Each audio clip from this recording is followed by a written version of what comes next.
आज सदन पटल पर प्रस्तावित विषय पर अपना वक्तव्य देने के लिए उपस्थित हूं। मान्यवर, मैं अपने वक्तव्य को प्रारंभ करने से पहले इस सभा से एक प्रश्न पूछना चाहूंगा।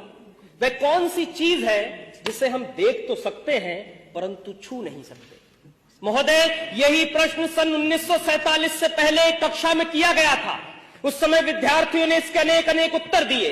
किसी ने कहा कि हम आकाश को देख तो सकते हैं परंतु छू नहीं सकते। किसी ने कहा हम सूरज को देख तो सकते हैं परंतु छू नहीं सकते।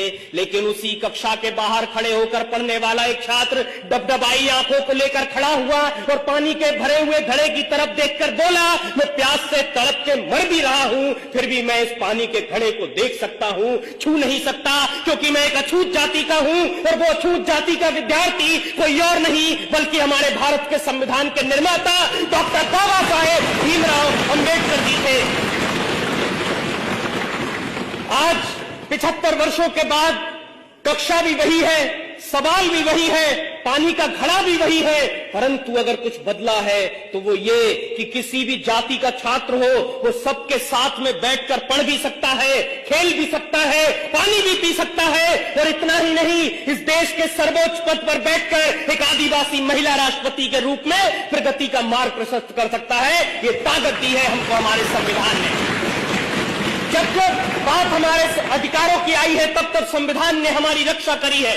फिर वो आईपीसी की धारा 377 से जूझ रहे परलैंगिक समाज के लोग हो, या श्रीकांत बोला जैसे दिव्यांगजनों के लिए शिक्षा के अधिकार हो, या महिलाओं के लिए दहेज कुप्रथा का बोझ हो, संविधान ने हमेशा से रक्षा कर एक सूत्र में बांधने का काम किया है।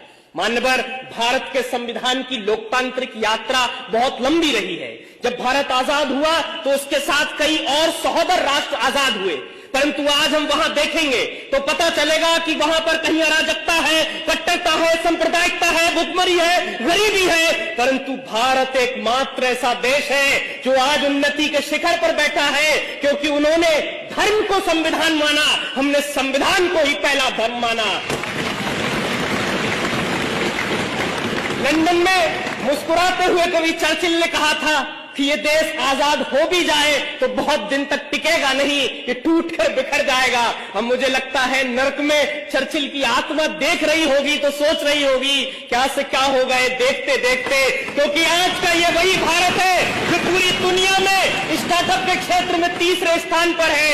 ये वही भारत है जो ओलंपिक के अंदर टोक्यो की धरती पर झंडा तिरंगा लहरा देता है। ये वही भारत है जो चंद्रयान 3 को पृथ्वी से चंद्रमा तक पूरी दुनिया में सबसे कम बजट में पहुंचा देता है, क्योंकि हमने अपने कर्तव्यों का निर्वहन किया है, जिससे हम प्रगति के सोपान को चढ़ते जा रहे हैं।